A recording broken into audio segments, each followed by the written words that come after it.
Kali ini, giliran MP UMNO hentam KJ.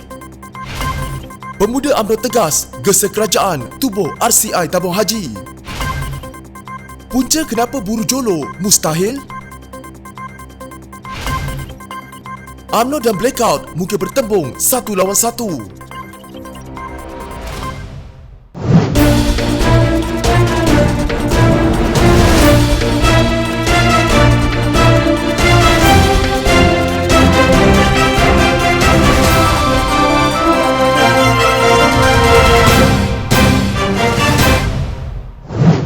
Ahli Majlis Tertinggi MT UMNO, Dr. Muhammad Puan Anzar Kashi, sekali lagi mengkritik bekas Ketua Pemuda UMNO, Khairi Jamaluddin, yang disifatkannya masih belum move on apabila terus mengaitkan Najib Razak dengan UMNO. Mengulas kritikan ahli Parlimen Rembau itu, Muhammad Puan berkata, bekas Perdana Menteri itu tidak pernah sesekali mengheret UMNO dengan pertuduhan yang dihadapinya di mahkamah. Malah Najib terus melangkah ke depan apabila menandatangani akun bersumpah atau SD menyokong Muhyiddin Yassin sebagai Perdana Menteri. Soalnya, kamu bangkit perkara yang tidak berbangkit. Kononnya Najib mahu mengheret UMNO. Kalau soal move on, Najib sign atau tanda tangan SD, setuju Muhyiddin jadi Perdana Menteri ke-8. Kalau ikut dendam dan permusuhan, dia tidak sign atau tanda tangan. Tetapi, dia mahu kerajaan move on demi rakyat. Ada Najib hasut KJ dan ahli parlimen lain jangan sign. Bila Perikatan Nasional jadi kerajaan, ada Najib minta KJ dan MP UMNO desak Muhyiddin supaya gugur kes dia. Dan selepas dia dihukum bersalah, ada Najib minta KJ dan MP UMNO ugut Muhyiddin dengan undi tidak percaya, tulis Muhammad Puan dalam satu hantaran di Facebooknya. Sebelum ini, Khairi mengulang kenyataannya bahawa mesejnya tidak boleh dinafikan yang UMNO perlu bergerak ke hadapan. Menteri Sains, Teknologi dan Inovasi itu dipetik Astro Awani berkata, masih ada yang mahu Najib kembali menerajui parti sebagai Presiden UMNO walaupun beliau sudah didapati bersalah di mahkamah. Saya cakap benda yang menjadi rahsia terbuka sekarang ini, masih ada yang berharap Datuk Seri Najib kembali sebagai Presiden UMNO. Ini yang saya maksudkan. Mereka tak nak cakap benda ini, tapi saya terpaksa cakap. Bagi saya, kita perlu bergerak ke hadapan,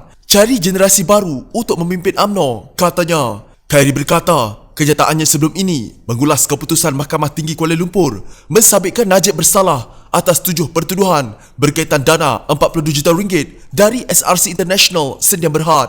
Mengulas lanjut, Muhammad Puan berkata, Najib sentiasa ikut keputusan jemaah berbanding Khairi yang kadang-kala enggan akur keputusan UMNO. Bila kamu kalah tanding Presiden UMNO, itu bukan bermakna UMNO tolak orang muda, tetapi pengundi muda UMNO yang memilih Presiden pun tolak kamu. Terbukti selepas kalah, kamu menghilang. Kamu yang tidak move on. Jangan tegak benang basah. Move on lah KJ, katanya lagi.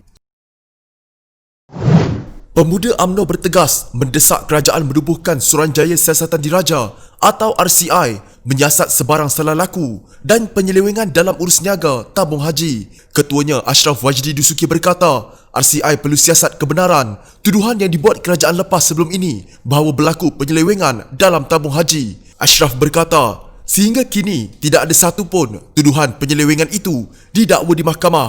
RCI itu juga boleh menyiasat termasuk dakwaan berlakunya jualan lambak ke atas 76.2% ladang-ladang milik TH Plantation pada harga bawah nilai pasaran. Ini tidak termasuk aset-aset hartanah tabung haji bernilai RM10 bilion yang sudah terjual kepada syarikat milik Kementerian Keuangan urus harta jemaah Sdn Bhd. Aset-aset ini termasuklah tanah TRX bernilai RM400 juta dan hotel-hotel tabung haji seluruh Malaysia yang selama ini banyak menyumbang kepada perolehan tabung haji, kata Ashraf Wajdi dalam satu kenyataan. Ashraf mengulas kenyataan Menteri di Jabatan Perdana Menteri Zulkifli Mohamad di Dewan Rakyat yang menjelaskan penubuhan jawatan kuasa petugas khas untuk mengkaji urus niaga lembaga tabung haji akan ditimbangkan jika ada keperluan. Ashraf berkata, sebelum Pakatan Harapan memerintah, tabung haji tidak pernah gagal dalam merealisasikan matlamat penubuhan yang bukan sahaja menguruskan keperluan urusan dalam hal ehwal kebajikan jemaah haji, tetapi juga menjana ekonomi umat Islam. Prestasi keuangan yang memberangsangkan setiap tahun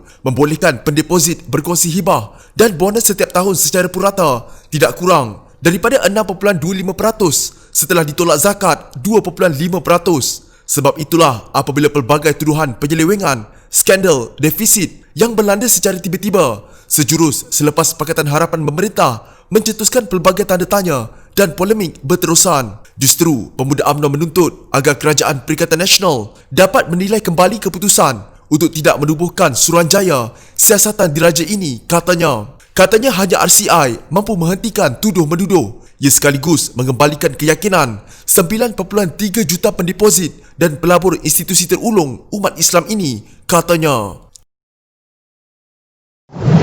Individu mendalangi skandal One Malaysia Development Berhad atau 1MDB dan beberapa suspek lain dipercayai bersembunyi di China. Sehubungan itu, Ketua Polis Negara Tan Sri Abdul Hamid Badur menggesa pihak berkuasa negara itu membantu memburu mereka.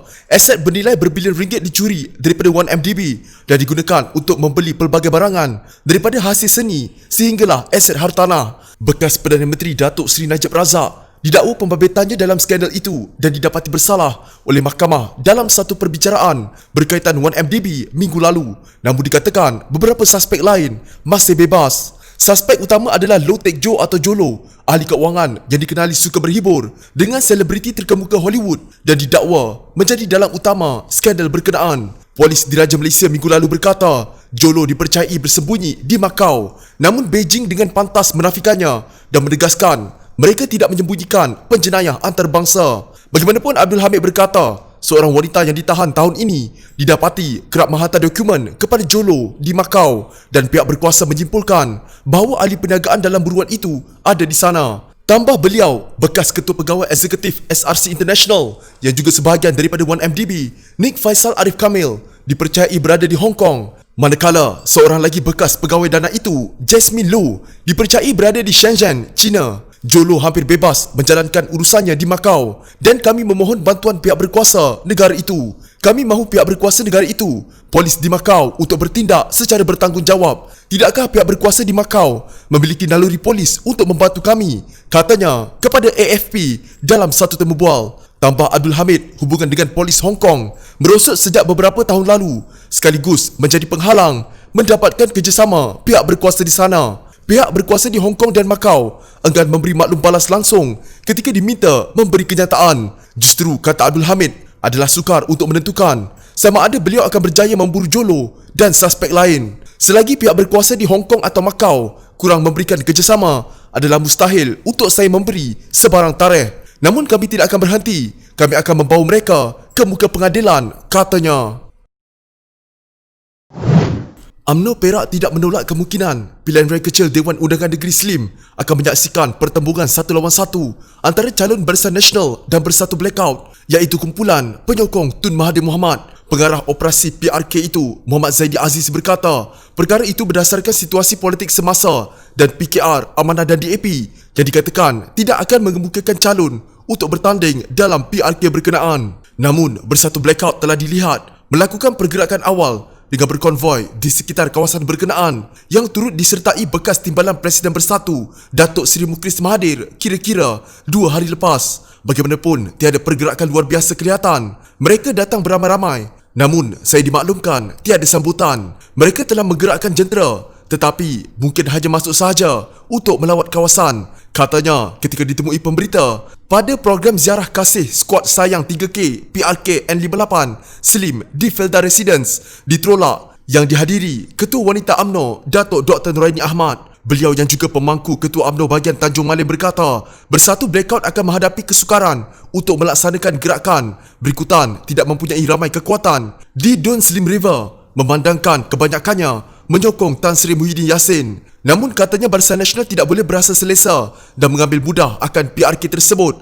walaupun mempunyai kerjasama erat dan sokongan kuat daripada Mufakat Nasional dan Perikatan Nasional. Menurutnya, calon PRK Don Slim dijangka diumumkan pada Rabu hadapan di Dewan Felda Jaya oleh pengarah PRK Datuk Searani Muhammad. Pada 24 Julai, media melaporkan bekas Setiausaha Agung Bersatu Datuk Marzuki Yahya sebagai berkata kumpulan yang menyokong Tun Dr. Mahathir akan meletakkan calon pada PRK itu selepas Wakil Majlis Presiden Pakatan Harapan menyatakan mereka tidak akan bertanding. Sementara itu di Slim River, Timbalan Presiden Parti Pribumi Bersatu Malaysia atau Bersatu Datuk Seri Ahmad Faizal Azumu menasihatkan Bersatu Blackout untuk tidak bertanding pada PRK itu. Pandangan saya, mereka berhak letakkan calon tetapi ia tidak akan membawa apa-apa perubahan, hanya sekadar dapat menunjukkan kepada rakyat kita berbalah. Apa-apa pun jika ia menguntungkan, silakan. Jika tidak, sebagai sahabat, saya sure untuk tidak letakkan calon, katanya kepada pemberita selepas merasmikan rumah ngaji di Hospital Slim River. Mengulas lanjut, Ahmad Faizal yang juga Menteri Besar Perak mengingatkan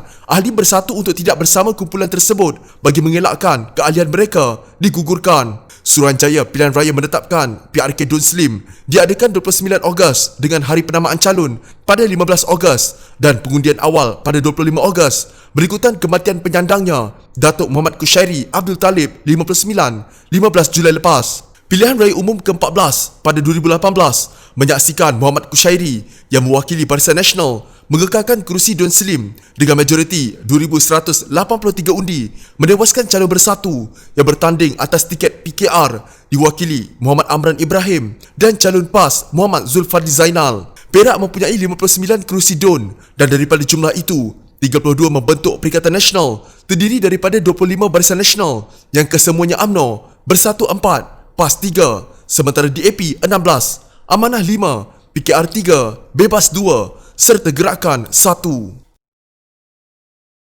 Jika anda mempunyai gejala seperti demam, batuk dan sesak nafas, jangan berlengah untuk terus ke klinik atau hospital bagi menjalani ujian saringan. Bersama kita tangani wabak COVID-19.